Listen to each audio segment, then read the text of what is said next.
Alrighty, so I've been recently helped my mom and my aunt get organized, list some things here, so they can fix up their houses. They have all kinds of cool old stuff, you know, really just kind of posting as we go, but slowly teaching them how to sell things on eBay and Marketplace. So we just found this. Look at this. It's asleep. It's awake. About as creepy as it gets. I just want to show its condition.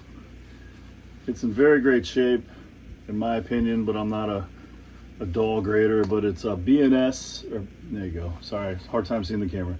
BSW. I believe that's German. It's eyes, sleep, wake. Kind of hard to show. There you go, back to sleep. Comes with this cool, there you go.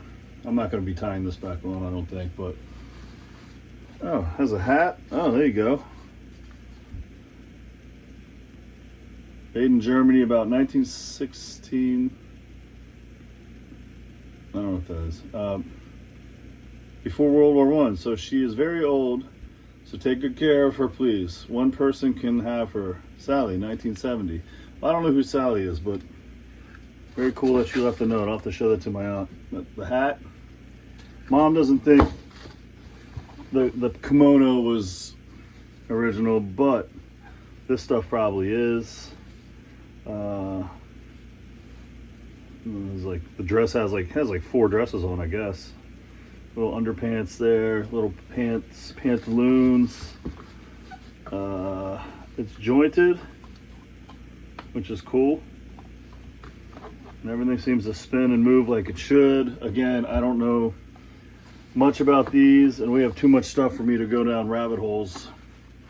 So I guess we could take the pink thing off. Well, I'm not gonna, but here's the back of it. There's a tie in the back, and all these, and it's even got some cheeks. Made in Germany, right there. So there you go. It's a German doll. And again, I don't know much about it, other than it's in really great shape for how old it is, and its eyes still open and closed. So there you go. Very cool.